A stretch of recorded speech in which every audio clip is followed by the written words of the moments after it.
Hello and welcome to the Game Theory Podcast. I'm your host, Sam Vicini. We are presented by The Athletic. Today on the show, Adam Spinella is in the building. Spins, looking bearded over on YouTube for people who are watching. Spins is a little bit under the weather today, unfortunately, but what's going on, buddy? Hey, Sam, how we doing? I'm hanging tough as always. Happy New Year to you. It's been a couple weeks. I know we recorded a few episodes there right before the holiday and the break. So really good to see you here and just excited to dive into what I think is a really fun topic tonight.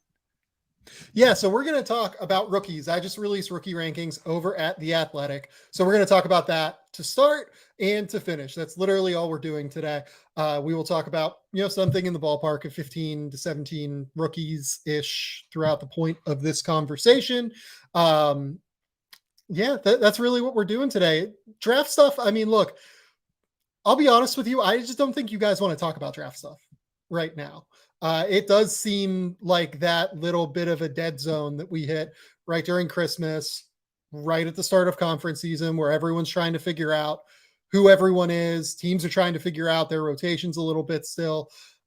We're going to talk about the draft probably next week. Again, we'll get into it a little bit, but I do think that we've hit a bit of like a dead zone where, in part because Victor Wembanyama is a done deal at number one, in part because there are so few college prospects that are likely to be taken in the top three of the draft, that there's a bit of a decline in interest at this point of the season in draft content. Do you feel that, Spins?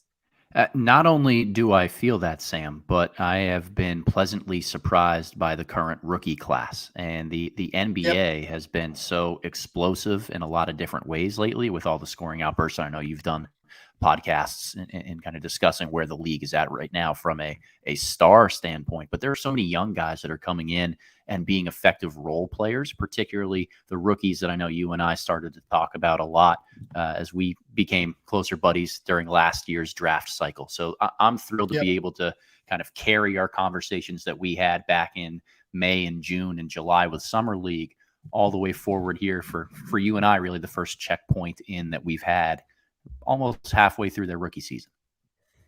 Yeah, so let's do it. Let's start with Paolo Banchero, right? I think that is the best place to jump in, the number one overall pick, and by far the best rookie to this point in the season. He's averaging about 20 points, 8 rebounds, and 4 assists per game. There are some cracks in the armor, maybe we could say, in terms of his shooting efficiency, in terms of his shot selection, but overwhelmingly positive, and Paolo Banchero unequivocally looks like a future all-star. He's playing really well tonight against Oklahoma City as well. I caught a little bit of that game before we went live. I think he had like 9 points and 4 assists in the first half. Just everything in terms of his shot creation ability, I think, is what stands out to me. It's all translated at the highest level that anyone could have anticipated coming into Paolo Banchero's rookie season for the Orlando Magic. And I think he's unequivocally the midseason rookie of the year. Yeah, I totally agree there.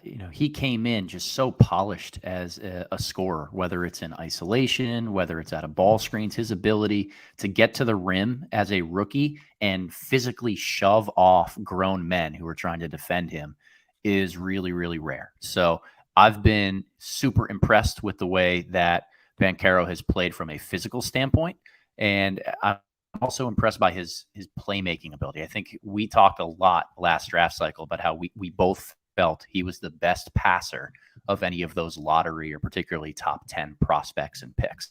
And I think that's shown thus far in his NBA career. He could stand to speed up some of his decision-making. I think he's still very much a catch, hold, survey, and try to operate an isolation type of player, but he's starting to get better. And we are seeing the Orlando Magic's offense just continue to blossom now that they have a true 3-level scoring threat and a guy like Paolo who has the reins. Well, I think you're seeing the offense blossom in a couple of ways, right? So they're winning this game tonight. They're up 14. Since Paolo Banchero has come back from injury, they've been a lot more competent and coherent. I think in part that is the addition of Paolo Banchero. I also think it's the guards getting healthy. Markelle Fultz getting healthy has been really, really important for their ability to initiate high-level offense. Gary Harris getting healthy, I think, has been helpful just to have a veteran out there in a real substantial way. He's also hitting 43% from three and shooting 50% from the field. He's just making smart, intelligent plays out there on a really, really consistent basis.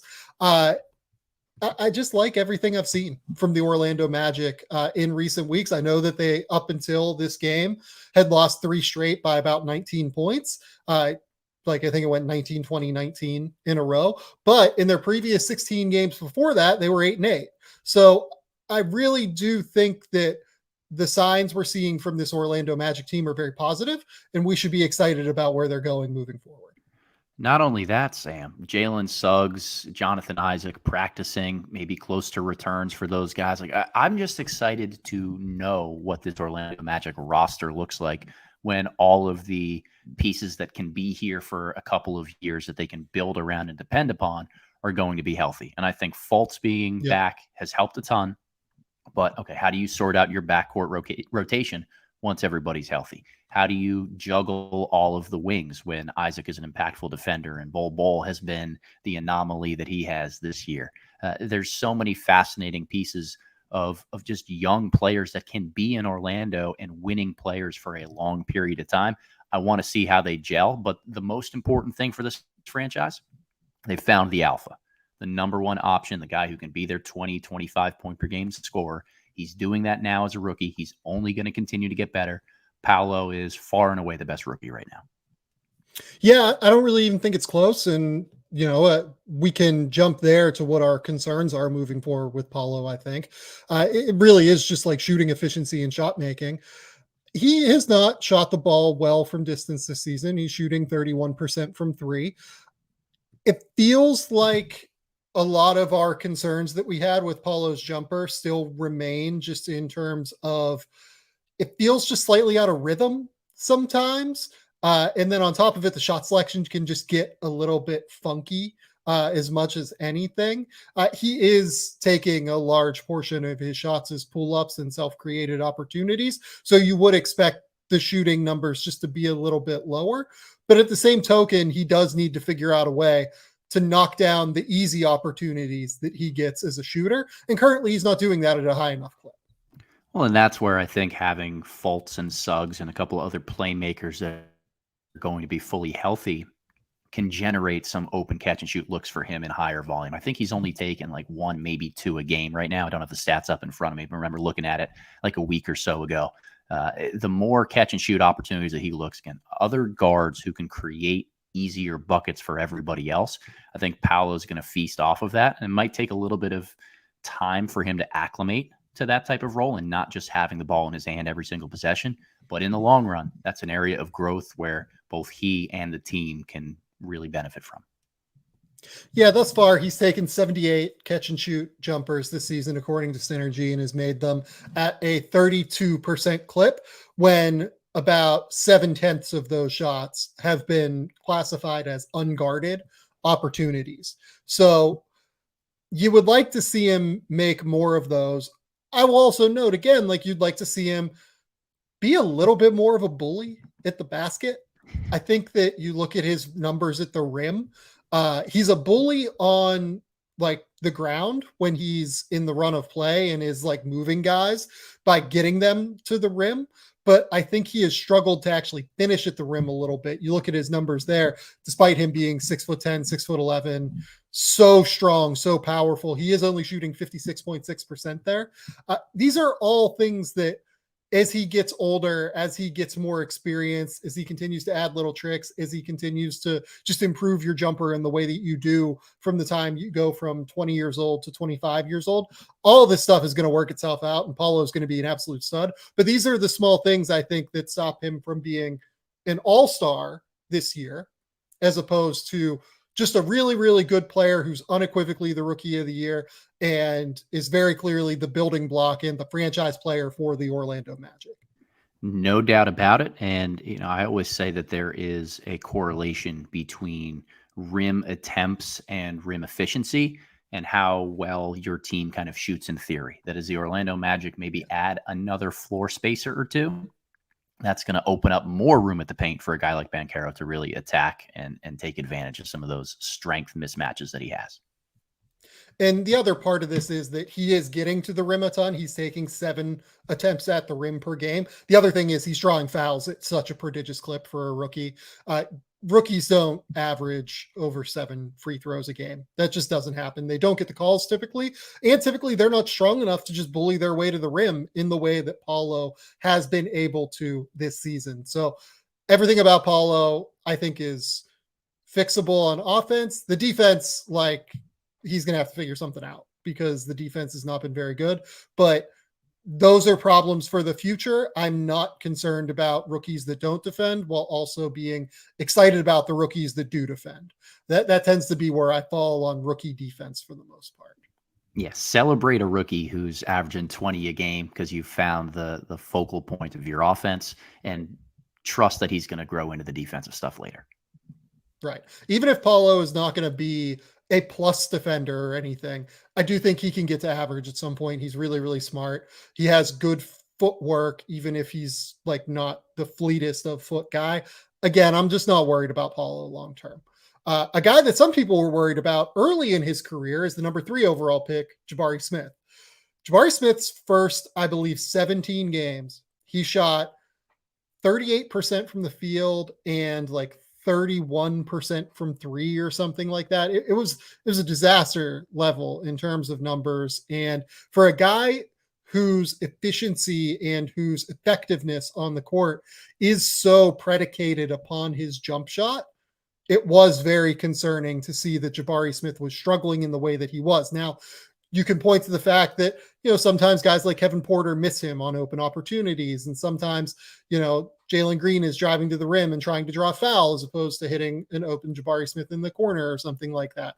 But he was missing open ones as well. Like, just straight up, it seemed like the speed of the game was still catching up with Jabari, or Jabari was still catching up to the speed of the game. Over his last 20 games, Jabari Smith is averaging 13.6 points, 7 rebounds, about 1 assist, but is shooting 44% from the field and 36% from 3. This is a lot more of what we expected to see from Jabari Smith. He just looks a lot more comfortable out there in terms of the way things are flowing to him.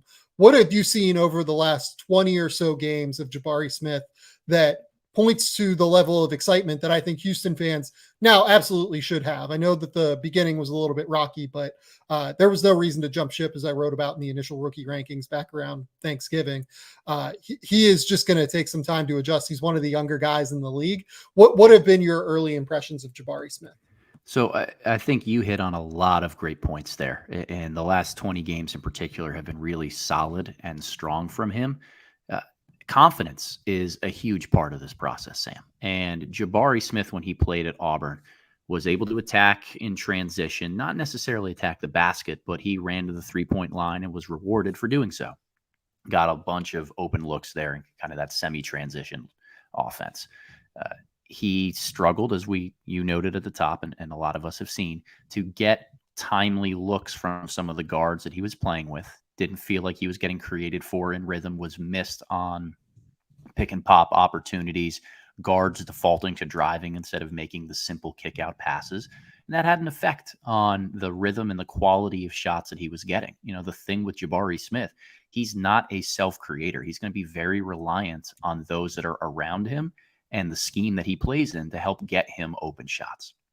What we've seen over the last 20 games is more confidence from him to really run the floor and be rewarded for doing so in transition. He's sped up or kind of raised the release point on his shot just a slight amount so that now he's not worried about having as much time to get that shot off. It's still going in very cleanly. His mechanics are great, but just by speeding it up maybe the slightest bit, I think he's found himself a little bit more confident that his shot's going to get off. He's not worried about whether this kick out is going to result in an open 3 for him.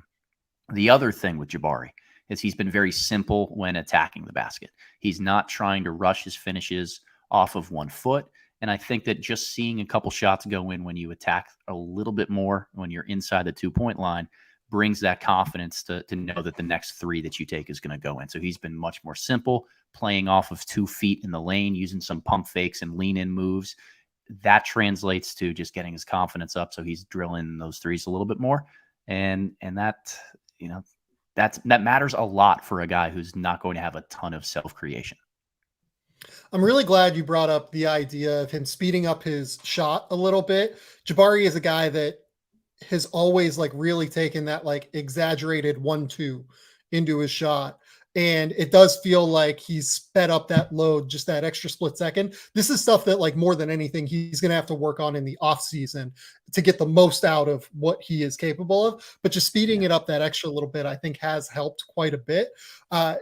Just getting a little bit more confidence. I agree with you 100%. At the end of the day, the confidence, I think, has been the biggest factor for Jabari Smith, just kind of figuring things out on the fly here. It seemed early on like he almost didn't know when the ball was going to come to him, and he missed some shots early on, and it just helps to see them go in, I feel like, when you haven't seen them go in on an NBA floor before.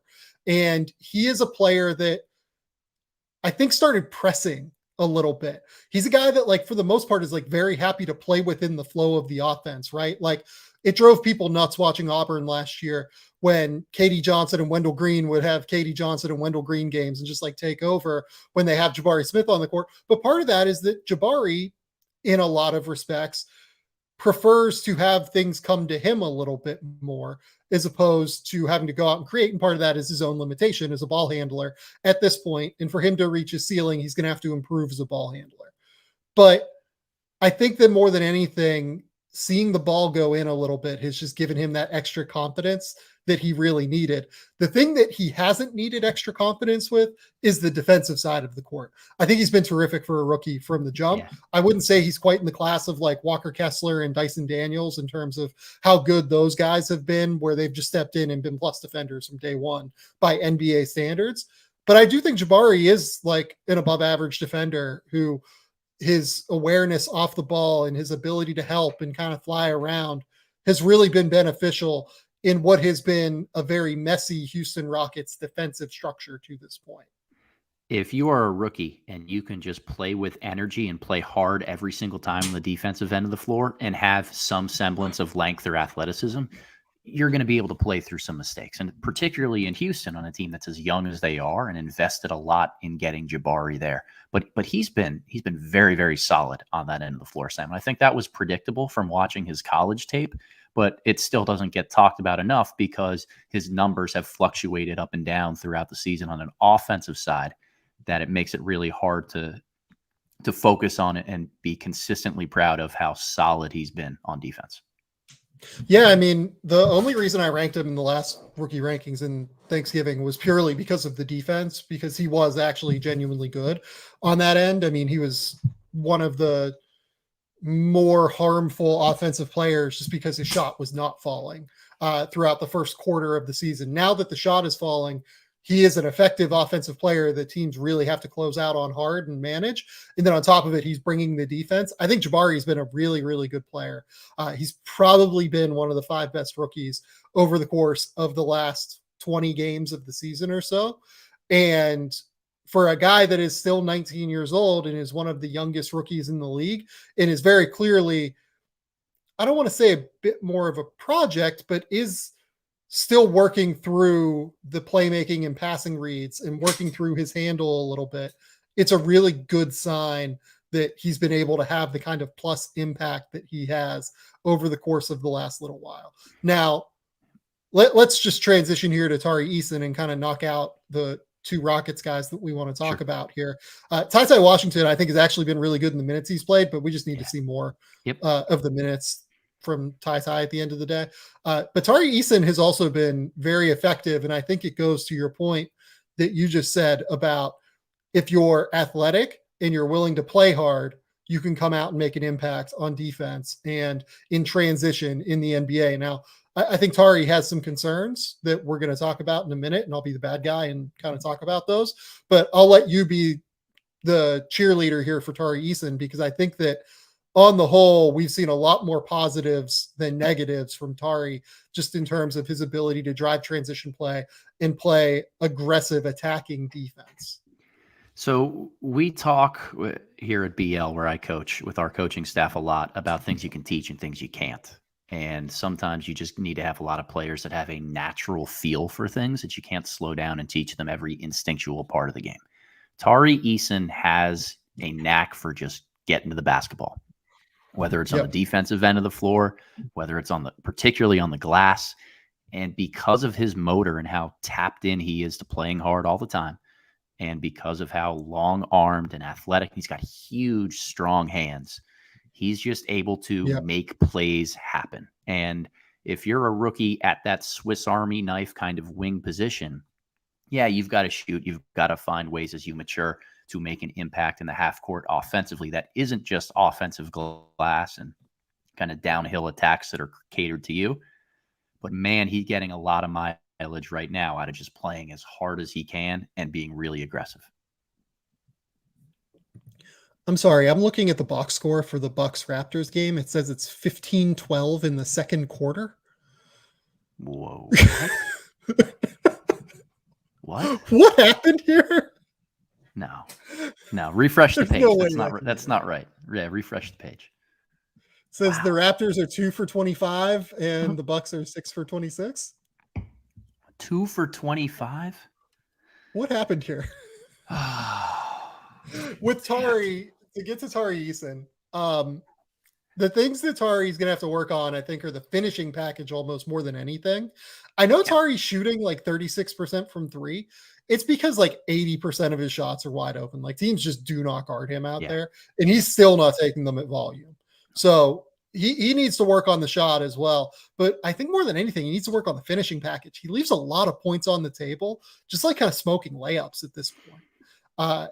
If he can just be an aggressive cutter, an aggressive transition player, and consistently finish at the rim, I think that would go a long way toward him averaging like 12 points and 7 rebounds a game and playing 25 minutes a night and being impactful, even if the shot is still coming along over the course of the next 4 years.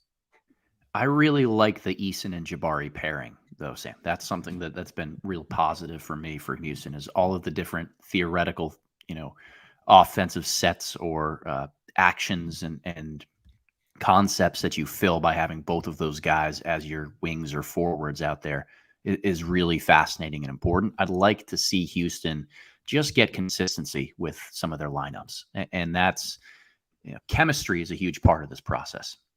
This is a young team that has a lot of young players still learning not just what their role in the league is going to be, but how to mesh with each other and everyone around him. We talked about that with Jabari. It probably took 17 to 20 games for the guards to figure out exactly how to involve him best, and for Jabari to know, what tweaks he needed to make to his shot in order to survive with them. I want to see consistency from a rotation because there's so many young guys that are, sometimes they're playing these many minutes, sometimes they're not. Josh Christopher, Dacian Nix, Ty Washington, the revolving door that's been kind of their backup guard situation right there. What's going to go on with Şengün and Garuba and, starting Bruno Fernando at the beginning of the season. So many different aspects to this.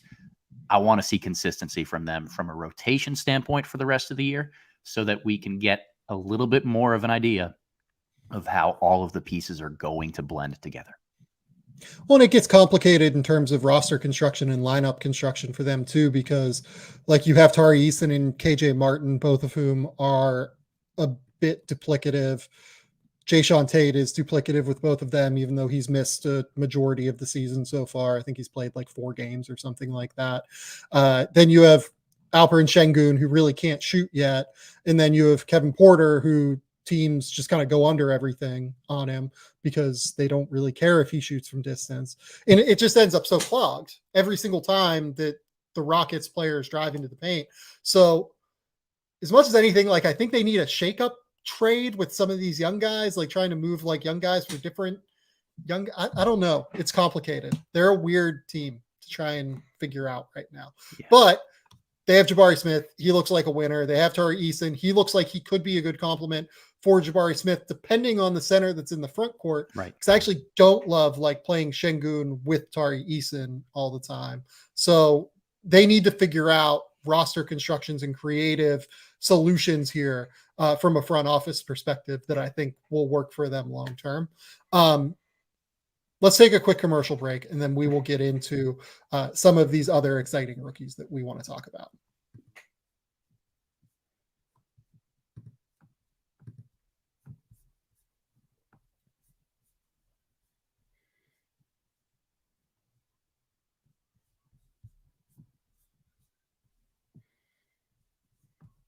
Okay, we're back.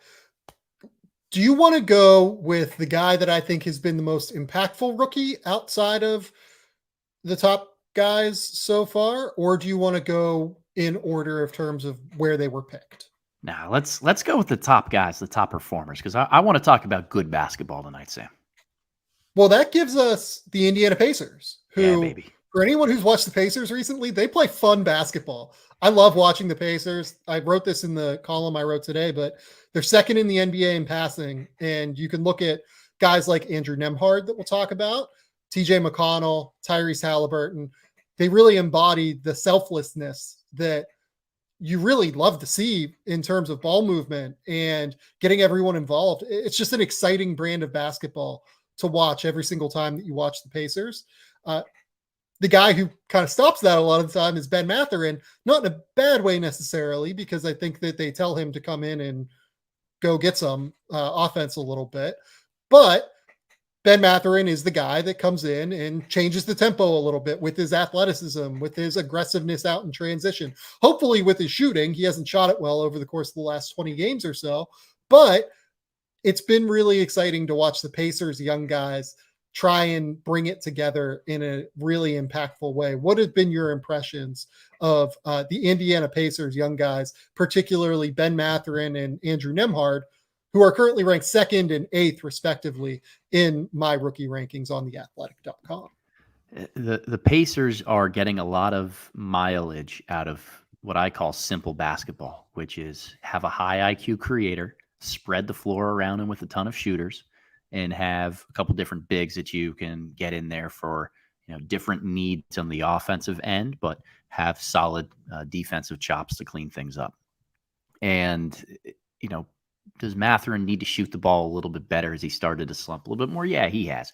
The catch and shoot ability is always going to be huge when you're playing next to a creator like Tyrese Halliburton. But part of understanding what rookies bring to the table and how to really get the most out of them early on in their careers is to keep the game simple for them. And Rick Carlisle has been a master this year as a guy who developed a little bit of a reputation when he was at Dallas for not meshing with rookies really well or trusting some younger guys. He has done a great job of simplifying the roles for these two rookies that he's playing a lot of minutes right now. And it's paying off. Mathurin gets to come in and be aggressive, fly in transition, get some maybe second side creation opportunities, attack the basket. He's done a good job of getting to the free throw line this year, Sam. I've been impressed by that from Mathurin. And then Nembhard is so cerebral. And to have a high IQ pass first point guard who, is shooting the ball a lot better than I ever thought he would as a pro, it allows Carlisle to hand the reins to these young guys and live with the results and not feel like, they don't feel like they're going to be taken out of the game if they make one or two mistakes, because everything around them is so well spaced and they're just asked to do kind of the very simple things. Nembhard, go operate out of the pick and roll, knock down open shots if you're playing off of it. Ben, get downhill and attack, be super aggressive. That's it. Yep. Great. Rick Carlisle has a reputation sometimes for being very hard on rookies, particularly younger point guards. But Andrew Nembhard has just been like the perfect addition for them into their starting lineup. He's the one of the two that's actually starting. I know that they play about the same minutes. Ben might even play a few more minutes per game, but you watch how important Nembhard is to what they do. It goes way beyond the box score. Like, he's averaging like 8 points and 3 assists per game, but he keeps it moving along the perimeter at a really high level. He takes on like tougher defensive assignments than I ever would have guessed when he was at Gonzaga. That is the craziest thing about Andrew Nembhard's season so far, is like they often have him guard the best offensive player on the perimeter. so that Tyrese Halliburton's freed up to not have to deal with that. Or, if Duarte is out there, he doesn't have to deal with it. If someone else is out there, he doesn't have to deal with it, right? Like it's a very surprising development, I guess I would say, in terms of Andrew Nembhard's career. I know you wanted to say something, Well, so you can jump in. I just feel like he's kind of doing it by default in those lineups, right? Like you don't want Duarte or Buddy Hield kind of doing that. Yeah. And I think Halliburton is so impactful as a help defender, really smart and cerebral with his rotations, good at shooting passing lanes, and you don't want to wear him out on the offensive end of the floor. To me, it's almost like he's doing it by default. But to your point, I would have never expected him to be as competent as he has been thus far. Like he's been okay in doing that. Yeah, no, look, he gets beaten like a fairly real amount of the time, but that's fine. Like it's more that he gets occasional wins on that end and frees up other guys to not have to do it, I think is the important part of this. Like, yeah, he's going to get beaten. He's a rookie that like isn't an elite defender who's taking on tough assignments, but his intelligence, his willingness to fight and scratch and claw has been really integral to what they've been able to do. And then Ben, like you said, it's that aggressiveness, that toughness, that mentality that he's just going to come in and go get his immediately. He's averaging 17 points a game. He's the second leading scorer among rookies so far this season, even with the down couple of, I guess we're up to like a full month here that he's struggled, maybe even a little bit longer in terms of the shooting. But I think it goes to show just how impactful Ben's athleticism is. I always thought that was kind of the most underrated skill that a lot of people didn't recognize with Ben Mathurin coming into the draft. He's not just like a good athlete. He's a genuinely like great athlete by NBA standards. And because of that, he's going to be able to come in and really impact the game just by being aggressive at a high level. So as soon as the shooting comes around, he's going to be averaging 20 points a game, and he's going to be absolutely terrific. You'd love to see the defensive instincts come along. I think that, along with the fact that like the passing instincts aren't always there, is probably why Rick Carlisle loves to bring him off the bench and be that impactful rotation player who can go get you offense when you need offense. And this is a team that sometimes does need that additional boost on the wing offensively. So I like everything about the way the Pacers operate. I really enjoy watching this team right now. Everything about them is absolutely terrific. And, Andrew Nembhard, I think I don't know if he's the biggest surprise for me among the rookie class, but he's up there just in terms of being able to play at this level, not just as a backup, but as a starter, taking on tougher defensive assignments and being able to live out there on those tougher defensive assignments is very, very impressive to me. Yeah, he's one of the two biggest surprises of this rookie class thus far for me, Sam. Been really impressed by Nembhard. Let's go to Keegan Murray, a guy that I think everyone expected to come in and make an impact, and I think he's done exactly what everyone thought he was going to do. Like, this is kind of a dull conversation on some level. He is the fifth starter on a really good Sacramento team that is exciting to watch. He knocks down spot threes. He makes timely cuts. He attacks closeouts at a really smart, intelligent level. Just across the board, very, very solid player. And I don't mean that as a slight. I mean it as a very real compliment that he's been able to come in from the jump and be a starting caliber player on a team that's winning basketball games. That means a lot to me. Yeah, he's a guy, and we knew this pre-draft, like doesn't necessarily play the flashiest of styles, but very fundamentally sound, does not make a ton of mistakes and turn the ball over, can knock down open shots, and is long and strong enough on the defensive end of the floor to be competent. Like there's value in bringing that to the table as a rookie, and he's been good for Sacramento. I don't really know what else to say about him because his game is pretty much as advertised. It's not flashy, it's not sexy, but it's important to what the Kings are doing. And he deserves to be playing 28, 29 minutes a game like he is. I think that's absolutely right. Like he looks like he belongs out there in a real way. Now, defensively, the Kings are interesting in general. They are an offensive powerhouse led by De'Aaron Fox and Domantas Sabonis, and having that kick out option to Keegan Murray is very valuable. Having the occasional, like once or twice a game that he'll try and like duck in and get a quick bucket, like out in transition, that's really valuable. But like the team's defense is a work in progress still. And I think that Keegan does as well as he can rotationally while also still acknowledging that he is a rookie that doesn't have the quickest feet in the world and it is not necessarily ever going to be like a legit plus defender. Yeah, and the Kings have like a couple of individual defenders that they can bring on the perimeter off of their bench, right? Davion Mitchell, KZ Okpala, saw him get a couple of minutes against the Utah Jazz and was really disruptive on the defensive end of the floor. Like they have a couple guys that can be disruptors, but that 5-man unit that they roll out there and start with is just so dang dominant offensively that you have to live with some of the defensive stuff. I just think they might need one more role player, one more bigger guy off their bench to solidify the paint, maybe in some moments when they would need it. Yeah, no, I agree. I really like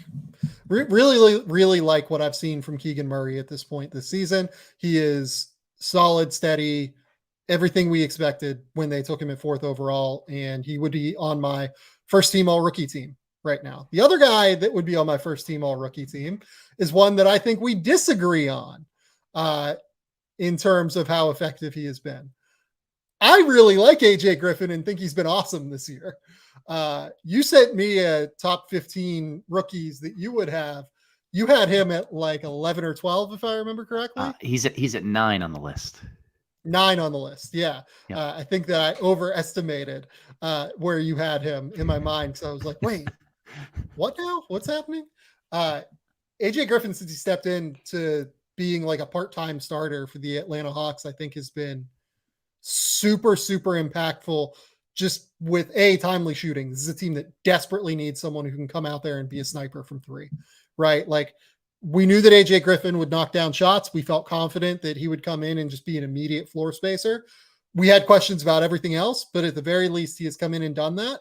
While also, I think, showcasing a little bit more off the bounce than what we got to see at Duke. That's the big thing for me. He's actually a very capable attacker of closeouts and very capable in terms of finishing in that like 7 foot and in area so far this season. So the role he's been able to play on an Atlanta Hawks team that desperately needs him to be impactful and effective out there has been huge, I think. Like this is a team that after trading Kevin Huerter nonsensically this summer, they really needed a wing to step up and be a guy that can space the floor for DeJounte Murray and Trae Young. AJ Griffin has surprisingly, as a rookie, I think, been able to do that and being able to do it very, very effectively. He looks healthy. He looks less square and kind of mechanical and block-like when he's moving out there on the floor. Like he looks better. And that's translating to the off the bounce stuff. You know, the shooting is so important because that's always going to be his bread and butter. He's got an unbelievable stroke. And when you're playing next to point guards like DeJounte Murray and Trae Young, getting catch and shoot threes is going to happen a lot. So Griffin being able to find minutes as a rookie hasn't been a major surprise for me. I just want to continue to see a little bit more on the defensive end of the floor, Sam. That's one area where, like, if the energy can hold up, if he can rebound really effectively, then yeah, he's going to be one of the more impactful rookies that we have this entire season. I think that even as the Hawks get a little bit healthier, like he's got his spot in the rotation pretty much stamped out. I would think so. I mean, he's certainly earned it at this point. We just don't even know in terms of like where that team is going to fall. It feels like there are still some things up in the air with them, but you know, AJ Griffin is a guy that I had at number 11 pre-draft, and I felt like I was low on him. I think you were even lower than I was comparably for people, and he ends up going 16 if I remember correctly, and I think people were surprised by that. I do think that we didn't get to see the best of AJ Griffin at Duke last year is clearly what the message is at this point so far. AJ Griffin struggled with injuries over the course of his second 2 seasons in high school, got hurt before his season at Duke. And I think he struggled to really get into the flow of what the Blue Devils wanted to run in that final Coach K season that was kind of weird and ended in the Final Four, but it felt like they ended in the Final Four, but like it felt like they never totally brought it together with the talent that they had coherently, weirdly. And I think Griffin was probably the biggest person who suffered in terms of draft stock last year because Duke couldn't really figure out how to utilize him on the fly after he'd missed that early part of the season. And now that he looks healthy and is playing in more open spaces in the NBA, you're starting to see a lot more of the high school AJ Griffin that we saw when he was way younger and looked like a real potential all-star potentially. Like that's the thing. Like Atlanta might have hit on another like very high level guy here if he continues to get back to the level he was when he was like 16 years old. No, he was great. He was great back then. I got to see him play a lot when he was in high school, was recruiting one of his teammates when I was at college. He was so good. Like top 5 in any draft good. Like he looked great when he was younger. Yeah. Yeah. And it just took him some time, I think, to, maybe get back to that full health as much as anything. But I have him at number 4. I would have him as a first team all rookie guy right now. Yeah. I get it. It's certainly defensible because he comes in, he plays his role, he knows what his role is, and he executes it. I got to ask you this question, Sam. If we're talking about guys who played through injury or just never were 100% at college, and knowing the potential they had in high school, and then they end up slipping just a little bit in the draft and quickly redeeming themselves as a rookie. How do we feel about Dariq Whitehead? I know we said we're not going to talk too much about, current draftable guys, but like 2023, we said we're going to focus on the NBA tonight. But doesn't that give some sort of a parallel here of a guy who missed the beginning of his freshman season, hasn't looked fully healthy and right? And if he continues to get better, he's going to be a bargain if he falls outside of the top 10 or 12?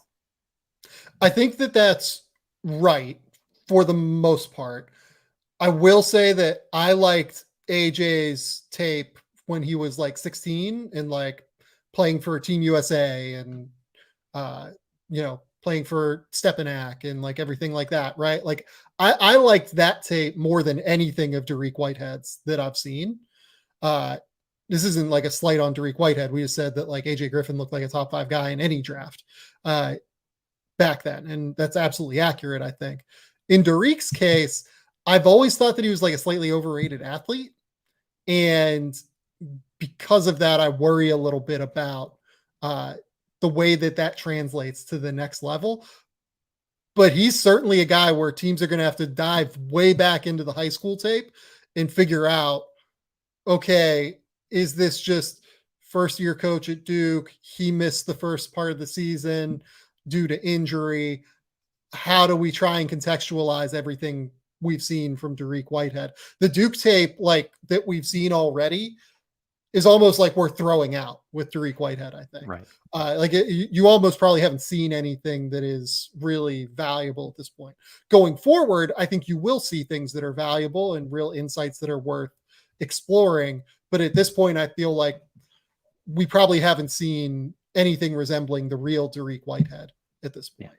Well, I am struggling as an evaluator to try to figure out how much of a factor some of these injuries that we see from guys should play into rankings and how we end up slotting them on draft boards where they should end up going. Because I look back at AJ Griffin and I think I was too low on him. I had him at 16 last year, like right where he was drafted, nothing too crazy. But he's already outperforming that, and he still doesn't look 100% of the health and the athlete that he was before some of these injuries. So part of me feels like there's just an overreaction to bad play that's caused by health as much as by talent. And I don't really know how to balance the scales in the right way right now. I think you're right. But let's move back to rookies at this point, sure. Because Dariq is a weird conversation that is like a tangent. And I'm glad we talked about it because it is very interesting in the context of AJ Griffin, but I think we got to move back to rookies. Yeah. If we want to get out of here in a reasonable time. I've mentioned 4 guys that I would have on my first team all rookie team: Paolo Banchero, Ben Mathurin, Keegan Murray, AJ Griffin. The 5th guy for me would be Jalen Williams with the Oklahoma City Thunder. And we're all disappointed that we don't get to see Chet Holmgren this year, their number 2 overall pick, who we're starting to see some tape leak out of him working out, and it's good to see. But Jalen Williams has been absolutely tremendous, playing off of Shai Gilgeous-Alexander, playing off of Josh Giddey, while also getting some reps himself and getting a chance to showcase some of the on-ball ability that he has, changing pace and being able to get to that mid-range area, particularly. His frame, he just looks huge out there on the court. Yeah, he does. Like, for a guy that's 6'6" and like plays guard, he looks big out there. He is like 225 pounds, solid, strong. I don't know if I would go as far as stocky, but like there's a little bit of that there, I think. And obviously the length, which he has 7'2" wingspan, and you can just really feel it on the court. What has been your impression so far of Jalen Williams? I think he projects as a really, really valuable connector piece. And that term gets thrown around a little bit too much to describe guys. But I think what Jalen does well is understand what his role on the court is going to be based on when he's playing with Giddey and SGA and when he's not. And in those moments when he's not, I've been really impressed by the self-creation, the ability to get past guys into the lane. His floater has been outstanding this year. That's one part of his game that I really, really like. And then he's smart cutter, makes extra passes. Like the three-point shot hasn't fallen for him yet this year, but he's incredibly efficient around the basket because he uses his frame, his length well. He can, hit layups at different angles. But he doesn't force anything. And I think there's a real understanding and simplicity to his game of, okay, Josh and Shai are on the floor. They're going to handle most of the creation duties. I need to be more of a 45 cutter, floor spacer, and next pass type of guy. And then when they're sitting, it's my time out here. Maybe I'm playing more with Isaiah Joe and Trey Mann, guys who can really shoot the ball. Now I'm going to operate more out of the pick and roll. I'm going to live in the lane and make those right decisions. We saw in his pre-draft tape that he could do both, but how quickly he's picked up on what the team needs him to do at that particular moment in time allows his minutes to keep growing and is why he's going to be a pro for a long time. Yeah, everything I've seen from him on offense, I've liked. Like even the jumper, which hasn't fallen at a level that we thought it would, I'm not worried about it. Like it looks confident and clean for the most part when he takes them. It's going to fall. He plays super well off the catch, I think. He makes passes on the move at a really high level. He keeps things moving on the perimeter. He is that connector piece. I'm glad you brought that up. And this is a team that needs those guys. They have Shai Gilgeous-Alexander already.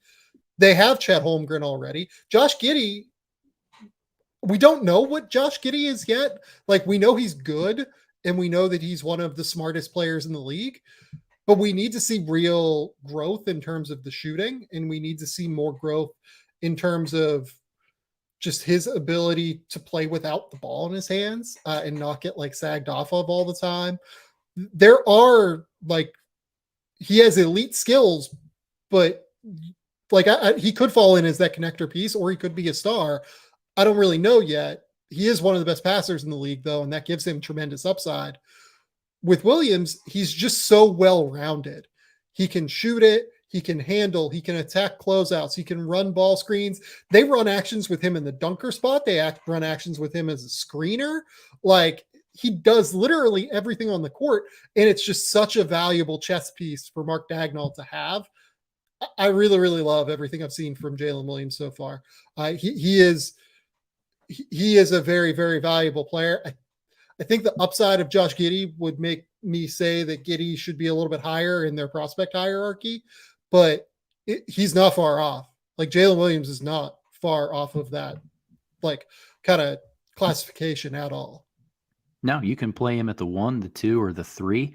And like you said, put him in the dunk spot, move things around it. I know once Chet comes back, the equation's going to change for Oklahoma City. I know that if they're going to be a legitimate contender, they need a little bit more size on the interior, particularly defensively. But the versatility that they have with the group that they're playing with this year has been super fun to watch because they can put guys in so many different spots. And I think Giddey, as you just mentioned, is the one who's not quite versatile enough to do that. But the framework that we're seeing of a ton of length, a ton of versatility, and good feel and IQ across the board is kind of what Oklahoma City's prioritizing. And that's, that enables them to go out there and hang 150 on the Boston Celtics on any given night.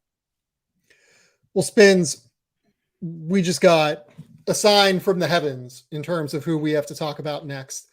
Doug McDermott just threw down a poster dunk while we've been talking. So I think it's time for us to move to the San Antonio Spurs. I don't know how that happened, but Jeremy Sochan is a guy that I chose to write about today because he's just been kind of a fascinating rookie as much as anything. He is starting for the San Antonio Spurs and really struggled early on, I thought, in his first 30 games. There were really high-level moments, but there were also some moments where he just looked like a lost puppy dog out there sometimes, trying to figure out where he was supposed to be. Over the last few weeks, I think that he's really started to utilize his length and athleticism and activity at a level that we thought he would. We knew he was a super high IQ, super intelligent basketball player, but I think he's really started to weaponize it at the NBA level. I'll give you an example. Against the Mavericks during Luka's 51-point outburst where he caught Sochan for a decent amount of those 51, they tried to hide Luka on Jeremy Sochan on the other end of the court. And Sochan caught him with 4 backdoor or face cuts. He caught him with making 2 threes where Luka was just sagging into the paint and he kind of relocated out away in order to get rid of him. He got fouled a couple of times just by being aggressive and putting himself in a good spot to get the ball.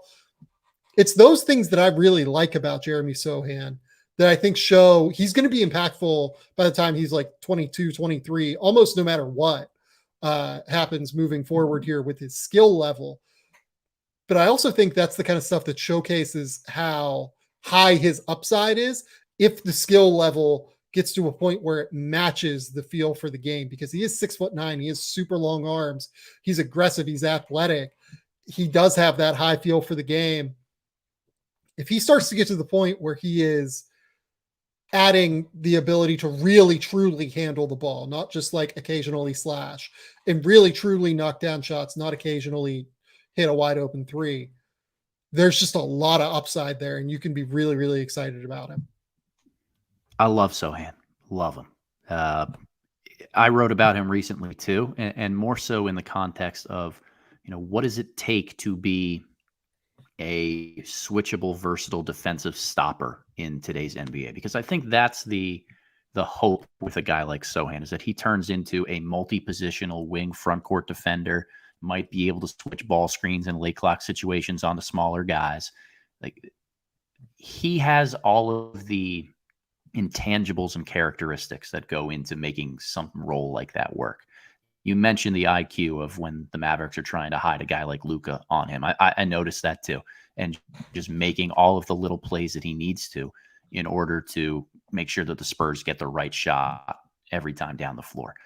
I think the coachability and adaptability he's had with his free throw form deserves a little bit of an applause and a shout out, because a lot of guys who struggle knocking those down, it's a mental game for them. And it's not necessarily, no matter what the tweak to their form is, they're always going to have something in their head telling them it's not going to work at the line.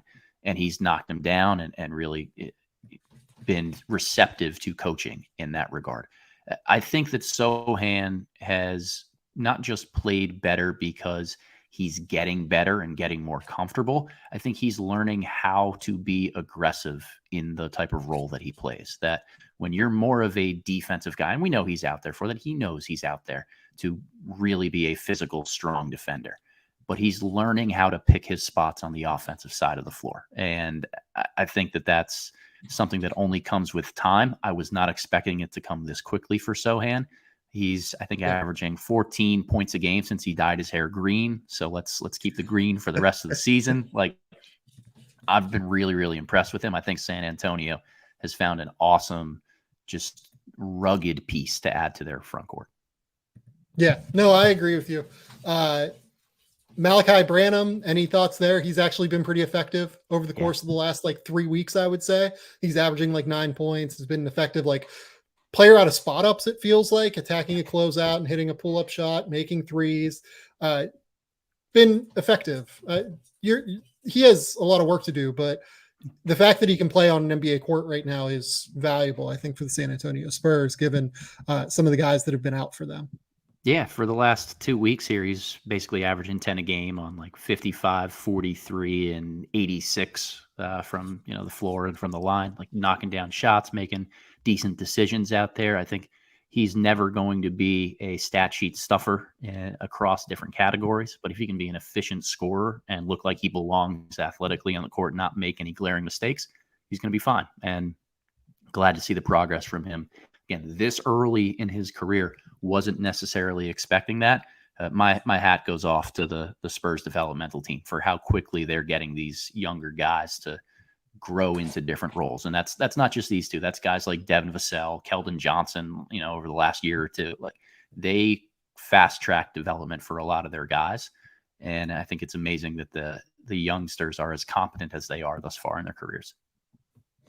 Okay, let's go now to the Detroit Pistons, who have a pair of really interesting rookies in Jaden Ivey and Jalen Duren,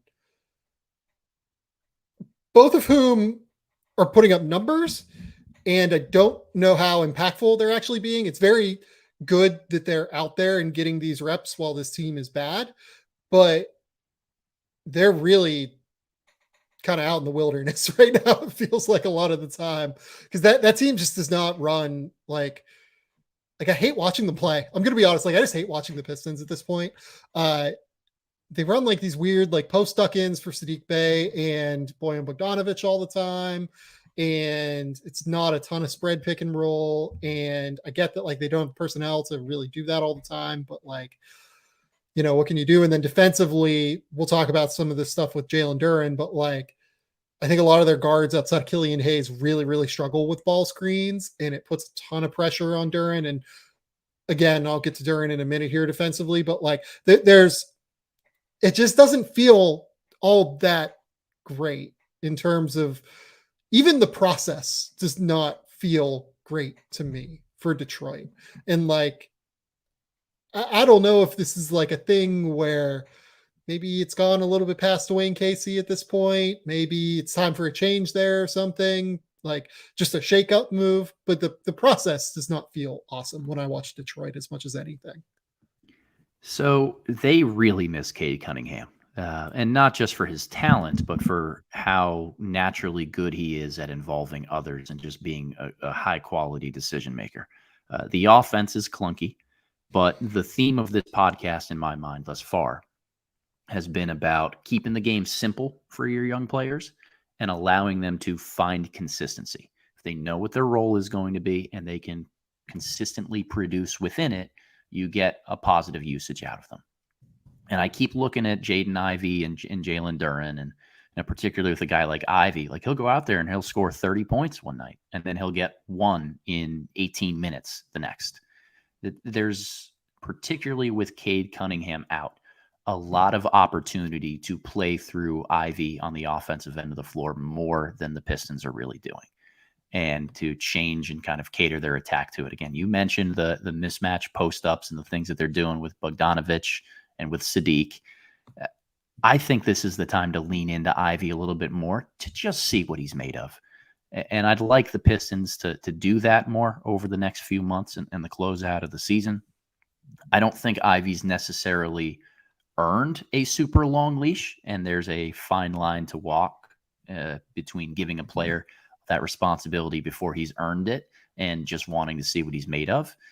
But I think that the Pistons have a lack of offensive creation and other avenues that kind of leads me to believe that they should lean into Ivey a little bit more on offense. I don't know if that's something that you feel or disagree with there, Sam.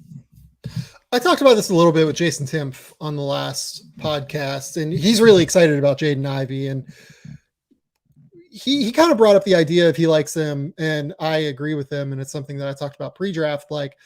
likes him a little bit more as a almost like second side playmaker who like grabs and goes in transition and is like an immediate outlet in transition.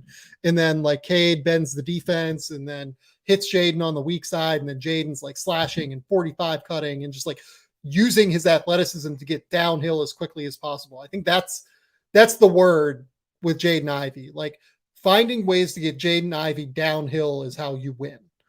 And it feels like the Pistons haven't taken the best advantage of that yet. They do run some interesting dribble handoff stuff for Jaden, which helps him like get moving before he gets the ball. I just watch them and it gets a bit frustrating for me, I guess, in terms of trying to determine what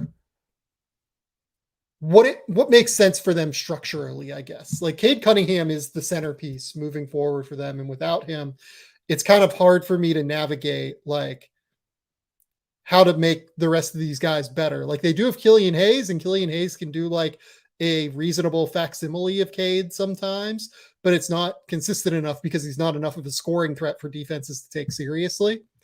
And I'd almost just like to see them run more like spread pick and roll, maybe with Jaden. Maybe you just run like a crazy amount of like spread ball screens with Jaden Ivey, as opposed to running like right now he's running like 5 per game, according to Synergy.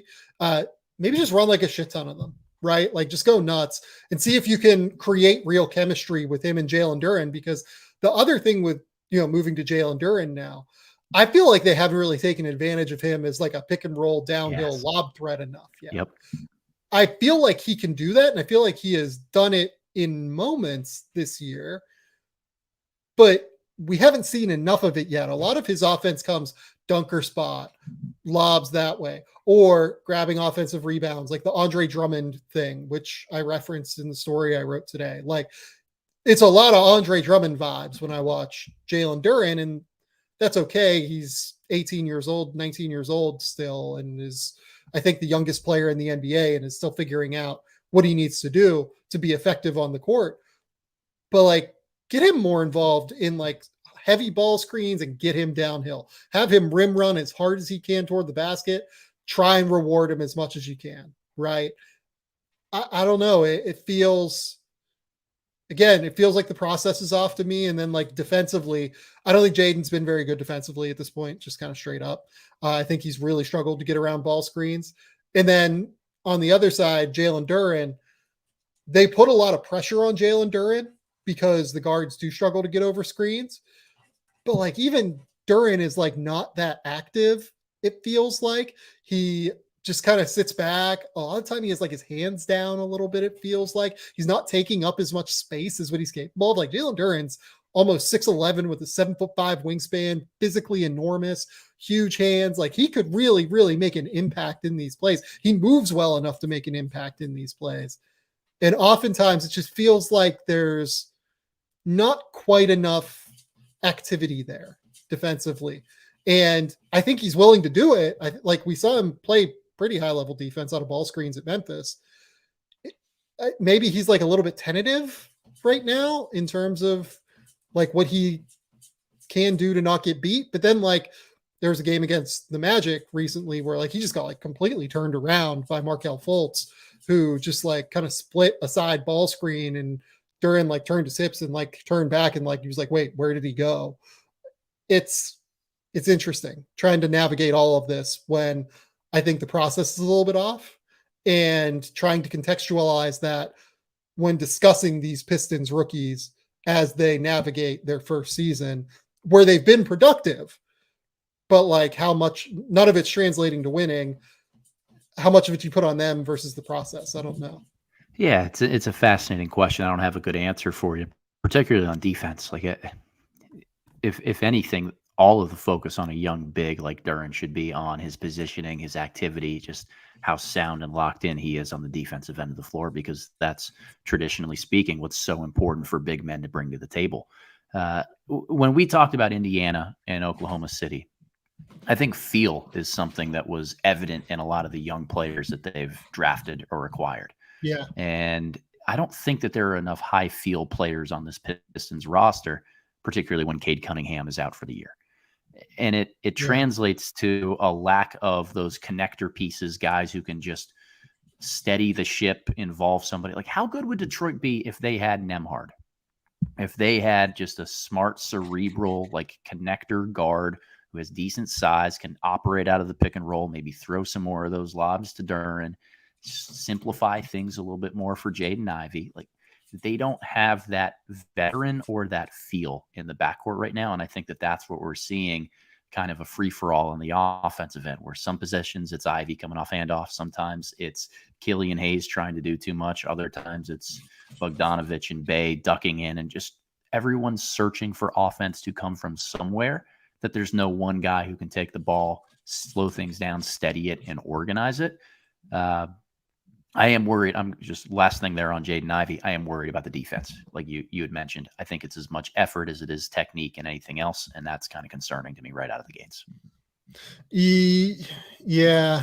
Again, I just struggle with all of it because I think so much of their process is a bit flawed at this point. Speaking of defense, though, let's go to the two guys that I think have been like the all rookie defenders so far in this class, Dyson Daniels and Walker Kessler. I think we have to start with Kessler. I think he probably has been the most impactful defensively, if only just because, I mean, Jesus Christ, like teams shoot 54% against him when he is the primary rim protector. He defends like more shots and contests more shots at the rim than all but like a couple of guys league wide on a per minute basis. You look at their defensive rating, it's like 110 when he's on the court versus like 119.5 when he's off the court. He's just been crazy, crazy, crazy valuable so far for the Utah Jazz. Really, really good defender. And this, I mentioned earlier in the segment with AJ Griffin, like there were some things that I had some worries or concerns about with Griffin coming into the draft, and he has been the biggest positive surprise for me, other than Walker Kessler. Kessler, his ability to do exactly what he did in college in the NBA as a rookie has been just a revelation for the Utah Jazz, a team that doesn't have a ton of size. Right? And it's crazy how quickly he's been able to do this. And yeah, was he dominant last year? Could we have seen a lot of this coming? Yeah, we could have. But I think that the history of young big men coming into the NBA and making this type of defensive impact right away, it doesn't support that there is much of any as a rim protector. Like maybe the guys like, Mobley last year and Tim Duncan all those years ago, but they were playing more of the 4 than they were really the 5 and the centerpiece. Kessler's been great. I mean, he's swatting shots on the defensive end of the floor at a high rate, like 3.5 blocks per 36 minutes. And on offense, the game's very simple for him. He's not taking those threes in volume like he was trying to a little bit last year at Auburn. He's 73% from the field and everything's at the basket. He's been really, really solid for them. Really solid. Yeah, no, he's been really, really great. He's just been so terrific within their drop coverage scheme. When he's out there, he's so impactful defensively. And then on the other side, Dyson Daniels, in the minutes he's played since entering the rotation, I mean, goodness, he's a stopper on the ball, like in relative terms, and so far as anyone can be a stopper in today's NBA with how talented perimeter players are. But he's a stopper defensively. He's one of this is the thing that like really catches my eye when I watch him. He is so good as a transition defender. Yeah. He is crazy good. He knows like how to like just like kind of feint toward the ball handler and then like take away the pass in 2-on-1 scenarios. And then like he'll time like steals and like attempted like rips of guys before they go up for their shot at the rim. Really, really impactfully. His timing when trying to jump passes in 2-on-1s is great. Like he's a really great transition defender. He's a great scramble defender. Like he flies all over the place. His footwork is absolutely crazy good. Yeah. Like his footwork defensively, he's never off balance. He's never like a step out of line, a toe out of line. It's so impressive. Every time I watch Dyson Daniels, I'm just blown away with how good he is defensively. Well, and it's not just the footwork there. He has this uncanny ability to read when the guy with the basketball is going to change directions, when he's going to cross over, when he's going to hop step, he's going to Euro step, and he anticipates that and keeps his chest square and in front. And if it's a step back move where there's automatically separation, he's so long at contesting and he gets his hand up, and he's really, really good. And in New Orleans, when you have as many long, versatile pieces on the wing as they do, to be able to inject a guy like Daniels in there who is somewhat switchable, I think really, really helps and works well with what they're trying to accomplish. So Dyson's been great, and he's just been, how he contests guys in isolations is not something you ever see from a rookie. And it's not just the transition stuff. It's how confident he is when he switched onto a legitimate MVP caliber candidate. He's confident that he can win that matchup. You do not see that a lot from a rookie. And it's hard to go through his chest too. Yeah. That's the thing I noticed. Like, he's really strong through his base. It's very hard to just like kind of plow through him in a real way. That's a huge part of like being able to be a stopper defensively at the NBA level against these super strong physical wings. And he has the ability to at least like get his chest in front and try and contest. Like someone like Anthony Edwards, like, can just go through a lot of people. He chooses not to a lot of the time, but like he's capable of it when he wants to like put his shoulder into you. He couldn't really move Dyson that much, which was a standout thing to me personally. I don't know. Is there any other rookie that you want to talk about here? Like I've got a few on the list still that we need to hit, but yeah, let's talk about a couple guys. So the last one for me that I really wanted to make sure we talked about, because I'm big on themes here, Sam, and we've hit the theme of keeping things simple for guys. I don't think you can have a conversation about keeping a player's role simple and not have Shaden Sharp for the Portland Trailblazers kind of come up within that context.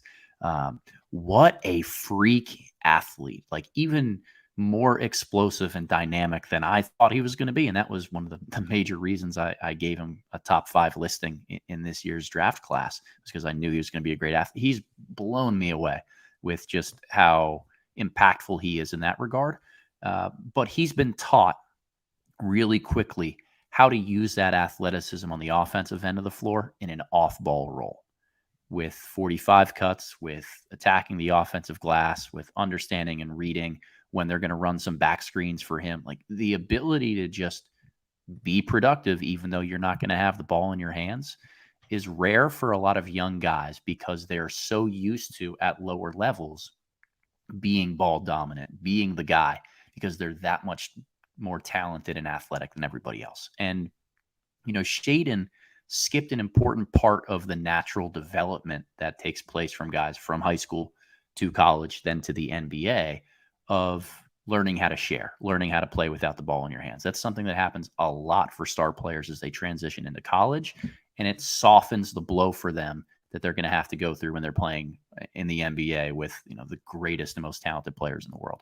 For Sharp to be as absorbing as he is of all of these teaching points, and is willing to sacrifice some of those touches and be impactful at playing off ball on the offensive end of the floor, has been so rewarding for me to see. I am really, really in on Sharp's ceiling developing, but again, tip of the cap to the Blazers and their developmental staff, their coaching staff, for getting him this far up to speed in a role that's functional for them really quickly. In a role that's functional for him too. Like he very rarely has to put the ball on the ground unless he has an open opportunity to do so. He is just able to cut back door, uses athleticism out in transition, make open threes if he's there. It's so simple, and it's just absolutely invaluable, the minutes and experience that he's getting right now on an NBA court, just to kind of get himself up to speed, so that when the skills come along, he's going to know how fast he has to make these moves. He's going to know what speed he has to play at whenever these opportunities arise. So yeah, I love everything I've seen from Shaden Sharp so far. Look, he's limited out there for sure. Like he's absolutely limited to staying within his certain parameter. But again, these minutes are invaluable for a guy that's still a teenager. And it's going to end up really helping the Blazers along with their development. Frankly, like out of the Damian Lillard era at some point, Dame is not getting younger as much as we love Damian Lillard here and think he's absolutely tremendous.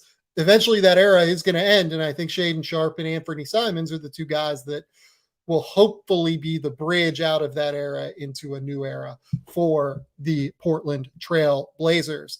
Now, one other guy that I do want to bring up here as well is Christian Braun. Christian Braun is a favorite of both you and I. We both absolutely thought he would step in immediately and just be impactful and be a connective player and knock down threes and play impactful defense, just knowing where to be and rotating all the time. That's who he is. Yep. He's awesome at it. Every time he's on the court for the Nuggets, I'm just like, oh yeah, he's helpful. Like every single time I see him, he's limited. And like, again, not a guy that can put the ball on the deck all the time, but with how many creators they have out there on the court, for the most part, they don't need him to be. And his athleticism and aggressiveness and motor and rebounding and shooting, he gets treated like a shooter. Like it's all super helpful for the Denver Nuggets right now. The best thing for Christian Braun has been the play of Bones Highland because it eases any type of creation burden or need to have him touch the ball when the Nuggets go to their second unit.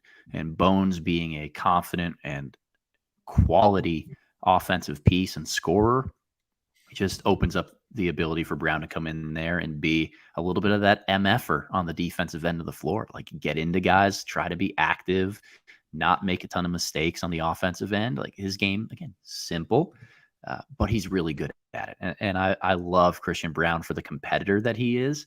I think that he's going to help this Nuggets team in the playoffs. We don't say that a lot about rookies on really, really good teams.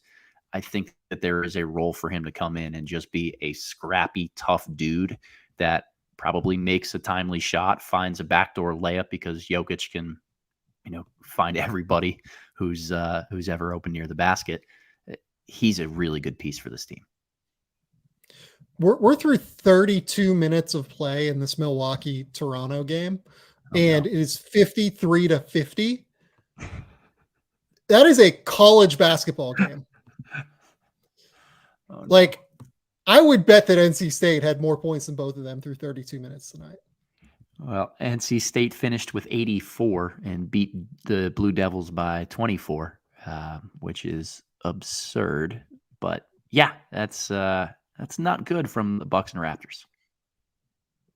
I will say, I've had this on like in the background out of morbid curiosity while we've been talking. MarJon Beauchamp has shown a couple of things. He's made a couple of threes. He's been active and athletic out there. I like what I've seen from MarJon Beauchamp. He looks like a legit player. Every time I see him, he looks like a rotation player for the Milwaukee Bucks. Like I had him, he's essentially like tied with Christian Braun and Shaedon Sharpe for like that 14-15 spot on the rookie rankings. I think he's been terrific. It's there are more than 15 guys that have been good in the NBA so far this year. I want to see what type of role he has when we get like fully integrated, fully healthy Chris Middleton and the Bucks are kind of clicking in that regard. That's the only thing for me. Like he's been quality, spotting him in and playing the role that the Bucks need him to play while Middleton's been out. Now let's see how he looks when all the pieces are fully healthy and firing on all cylinders. Yep. Yeah, I agree. I don't know Christian Coloco's been really good defensively. He just is such a non-factor offensively that it's hard to have him out there. It feels like a lot of the time. Any other rookies that you feel like we need to hit on because we're about to be done here? Yeah. Early, it's too early to throw him anywhere near a top 15 list, but I've been intrigued by the minutes from Mark Williams in Charlotte. He's broken into the rotation over the last couple of weeks. I tweeted about it. He had one really intriguing possession where he got switched on to LeBron James, contested a step back jumper, and then sprinted to the other end, rim ran, sealed LeBron inside, and was able to pick up a foul call as the Hornets found him. Like, if he can just be a defender and an energy type of player, he's going to deliver on where the Hornets drafted him and what they need him to be. Yeah, I agree with that. Ochai Agbaji, we haven't seen quite enough of him. Johnny Davis, I mean, I'm just not going to talk about. I've already done a video on Johnny Yeah, Davis. I have some concerns. Jake LaRavia has been fine in the minutes I've seen from him. David Roddy's actually been good over the last been couple good. of Yeah. weeks. I thought he struggled early to adjust to like the speed of the game. LaRavia hits shots and looks fine. It's just that the team is deep and like the minutes aren't always there. It's one of him or Roddy, it feels like. Uh, that's really like Nikola Jovic. He's out now for a month, but like there have been a couple of flashes from him that I've seen in Miami that have been okay. Pat Baldwin has shown a couple of flashes. I don't know that we need to like dive super deep though into this draft order right now, based off of everything. No, I think holistically looking at this draft class, like not a ton of star power 20 point per game scorers at the top of Yeah. things, but a lot of really functional role players and guys who mesh well around stars. And there's value in finding those guys. I hope that we don't look back on this draft class in 4 or 5 or 6 years and think that this is kind of a bust or not a good class because it hasn't produced a ton of stars. I think that there's going to be a lot of depth here, and that in itself is worth celebrating. Yeah, I completely agree. This is a deep class. This group of players has really already showcased that they're going to come in and be high level in terms of impact. So really like what I've seen. Spins, tell the people, do you have anything you want to talk about before we go here? Well, Sam, you and I both watched the same movie here in the last 24 that's hours. right. I feel like we got to talk about it because I did my homework this week. I watched a movie. You did. We both watched The Menu in the last 48 hours. So for people who've not seen The Menu, I actually really recommend it. I would know as little as possible going in, Yes. And I would watch it. It's very good. It is the kind of like class struggle movie that I think Triangle of Sadness tried to be, but this one is a lot more effective and impactful, in my opinion, at least. If you haven't seen this yet, this is your out. I think I've now filibustered enough so that we don't have to continue here. I loved it. I thought it was great. I thought that it's been like a big year for these like eat the rich movies, right? These movies where like it's clearly like class basis, like satirical ideals permeating a movie. And like you can look at Triangle of Sadness, you can look at a number of other films that came out in 2022. It almost feels like that was like an overriding theme, which isn't a surprise given, you know, art tends to imitate like the past few years of life over the course of things. And that is a very salient topic throughout our culture right now. That's not the stuff that was most effective to me in this movie. The most effective stuff to me was Ray Fiennes and Anya Taylor-Joy talking about like falling out of love with what you do, Yes. and like trying to bring that back a little bit. And sometimes you try and go way over the top and try to like do like a shock yourself back into it like thing a little bit to make yourself fall back in love with what you're doing, when in reality getting back to basics and getting like back to what made you fall in love with something in the first place can often be the best way to reignite your passion for something. I think that was the most impactful part of the movie for me. I thought it was really, really well done. Yeah, it was a well done movie. I loved it as well. I tend to not have the full appreciation for the all of the smaller, finer details of movies. Sometimes it's not something that I've seen a ton of in terms of films, so I can't always extrapolate and pull out all the smallest of details there. But I thought the themes came through pretty clearly. Thought it was an enjoyable watch. It was beautifully shot. Yeah. There's one kind of oh shit moment that escalates the entirety of the plot, and I don't want to give it away for anybody who hasn't seen it. But as I was watching it with my wife, that was kind of the like, okay, perk up, like this is going to get pretty interesting moving forward here. Yeah, And you said Kayla was like looking away from the screen. Yeah, like, did thought not. it was like She did not love every single part of it in that regard, because it does get a little bit gruesome at points. But I thought it was awesome, really well shot, really well done. Because you and I are both food guys and have an yeah, appreciation for that side, I found that there was an extra layer of, I guess, humor that goes into the smarminess of critiquing food yeah. sometimes. That was just really well done in the film, and probably something that our guy Mark Schindler wouldn't have quite the appreciation for as a unique food critic that he is. Well, in critiquing anything, like I'm sure that basketball players feel the same way Yeah, when listening to people talk about them play basketball in terms of art, right? I think it's why you and I and Mark as well tend to take like a more positive approach right. on this stuff, while also being willing to point things out if we have to point them out. Um, but yeah, no, like it's a movie that hits on a few really interesting points, from that idea of like criticism within art, and like who can criticize artists and all of that. And then you look at the ideas of like kitchen abuse, and like maybe entering a world that you thought that you really wanted to do at one point, right? But then you enter it and you realize it kind of sucks, and you're Yes. just like, oh, this is actually not what I wanted from my life. Uh, it's just a film filled with really interesting ideas that go beyond simply the kitchen or simply consuming food or anything like that.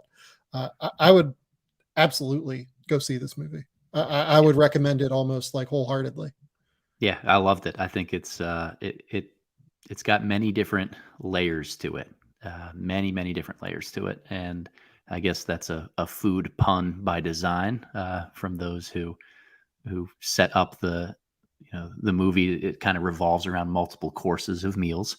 Uh, really well done. Excellent acting, excellent cinematography, but they hit on a lot of fun stuff. Having said that, I also saw Minions over the weekend, Oh, and Minions Rise of Gru. And in that movie, they start calling Gru mini boss. And we've now taken to calling our 5-pound Chihuahua mini boss after that. And speaking of which, mini boss is now banging at the door to try and get out, because I think Laura just walked in the house. So I think that's our cue to go. Mini boss is telling me it's time to go. So Adam, tell the people where they can find your work. Tell the people what's going on. yeah. Thanks again for having me, Sam. Always good to be here talking hoops. Find me on Twitter at @theboxandone_. On YouTube, my name Adam Spinella, or our Substack, theboxandone.substack.com. Have some stuff coming out over the next few days here on each of the Thompson twins individually. So really looking forward to that. Yeah, Adam, I think the Amen video would be out by now, right? It should be published and online. Yes, sir. Yeah, so go to Adam Spinella YouTube page and go check out the Amen Thompson video. I'm sure it's excellent. Haven't watched it yet. I was waiting until afterward to talk about rookies so I could watch that. Yeah, go to theathletic.com/game theory. That is the best way to subscribe to The Athletic. It's a really great website where you will get not only my content, but many others who do great work over at The Athletic. I have rookie rankings up. I will have a mock draft up next week to update that. Until next time, though, we will talk soon. Bye.